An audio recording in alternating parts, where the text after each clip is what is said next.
Saya teringat pelajaran dulu sewaktu di kampus di negeri seberang. Di hari pertama pelajaran sejarah Amerika 101, sang dosen bercerita, J.P. Kuhn adalah pemimpin ekspedisi pelayaran bisnis pertama yang menggunakan saham sebagai pembiayaan ekspedisi timur jauh untuk mendapatkan biji pala atau nutmeg. Sehingga bertemu atau bertempur di pulau kecil yang dikuasai Inggris yang bernama Pulau Run di wilayah Ternate Tidore. Sehingga akhirnya terjadi tukar guling atau dalam bahasa bisnis yang terkenal adalah namanya swap share. Inilah deal pertama pertukaran wilayah Pulau Run milik Inggris ditukar dengan New Amsterdam di Amerika. New Amsterdam di pulau itu kemudian hari dikenal dengan nama barunya hingga sekarang dengan nama New York. Jadi kalau tidak ada Pulau Run penghasil biji pala, maka New York dan New Frontier Inggris bernama Amerika tidak akan pernah seperti sekarang ini.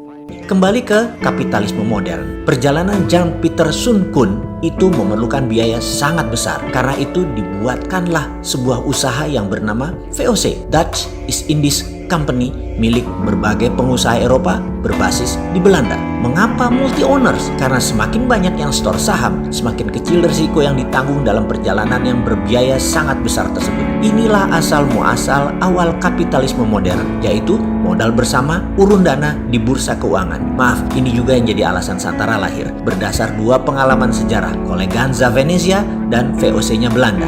VOC adalah perusahaan pertama di dunia yang menjual stok atau sahamnya agar bisa dimiliki banyak pemodal secara masif. Karena itu, mereka terdiri dari pemilik 17 pemegang saham besar. Beda dengan Colleganza, pemegangnya orang kecil. Oke, nanti kita jelaskan lengkap di chapter khusus untuk Colleganza Venezia ini. VOC juga perusahaan pertama di dunia yang sahamnya dimiliki oleh multi-international owners, ditambah dengan 21 tahun pemberian hak kelola spice, rempah, menjadikan VOC adalah perusahaan mega korporasi pertama di dunia. Hak yang utamanya adalah mengeksploitasi rempah Nusantara. VOC menjadi model pertama di dunia atas mega korporasi yang merubah dunia bisnis, dunia finansial, dunia saham, bursa efek, dunia sosiopolitik ekonomi, military political diplomasi, maritime exploration, dan penjajahan ekonomi oleh perusahaan global. Sengaja saya menuliskan panjang sejarah VOC ini agar bisa mengingatkan dari sejak awal Indonesia ini berdiri. Negara kepulauan terbesar di dunia ini adalah ditakdirkan sebagai global player. Banyak peristiwa besar yang membuat dunia seperti sekarang ini dilahirkan dan besar karena Indonesia. Juga mengingatkan bahwa Indonesia itu dijajah oleh VOC loh ya, dieksploitir secara ekonomi sumber daya alamnya. Kekuatan militer Hindia Belanda di setiap wilayah VOC yang membayar overheadnya bukan pemerintah kerajaan Belanda, tetapi swasta, yaitu VOC itu sendiri. Korporasi membayar power itu biasa. Lalu yang dibayar tadi juga tahu diri, yaitu agar langgeng VOC di negara jajahan sumber daya alam dan manusianya sampai habis, maka wilayah itu dilindungi dengan ketat oleh tentara. Samalah dengan Tiongkok, negaranya melindungi bisnisnya di negara lain. Pemerintah Amerika melindungi swastanya di Timur Tengah dan di seluruh dunia dengan 800 pangkalan, mulai dari pangkalan militer fisik yang terlihat hingga safe house. Mudah-mudahan pelajaran beginian bukan menyindir ketika ada pejabat miring ke salah satu karena dia tidak paham geostrategi negara lain. Maaf loh ya, maaf. Biasanya ya kalau tidak paham ya kaki tangan mereka. Wis, itu saja. Kembali ke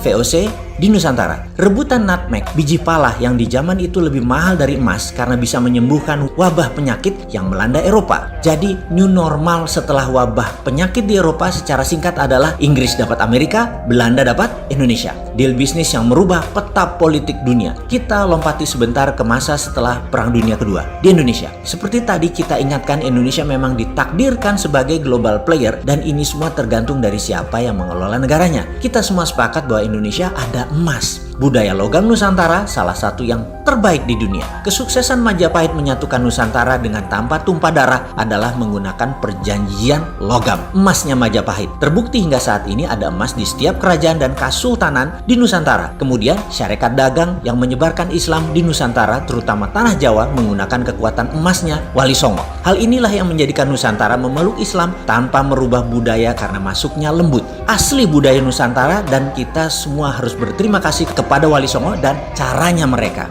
Kembali ke emas, Pak Karno tahu sekali cadangan emas Nusantara ini dan di tahun 1955 sebagai dasar undangan 50 negara hadir di Indonesia dalam konferensi Asia Afrika karena Indonesia memiliki tangan di atas kekuatan emas tersebut. Cina, India, Pakistan, Mesir, Korea Utara, Kuba, semua tokoh revolusioner semua mengharap dukungan Indonesia. Bayangkan ada Nehru, Gamal Abdul Nasser, Zulfikar Ali Bhutto, Mao Zedong, dan legendaris dunia lainnya hadir di Bandung, kota kecil di negara yang baru 10 tahun merdeka. Karena apa? Itulah obor ala Indonesia, itulah IMF ala Indonesia. Presiden Soekarno tahu kekuatan sumber daya alam nasional. Kalau dijadikan jaminan untuk printing money, maka rupiah bisa lebih kuat dari dolar. Tapi sayang 1000 kali sayang, Pak Karno pemikir tunggal. Di bawahnya tidak siap karena cakar-cakaran kekuatan politik bermanuver, sehingga lupa mengelola tanah air tercinta dan membangun kekuatan pertahanan, terutama intelijen. Sungguh, membangun kekuatan politik dunia tanpa membangun kekuatan shadow, kita menjadi rapuh. Ketika CIA bergerak, kita tidak antisipasi. Langkah Soekarno adalah ancaman terhadap dolar.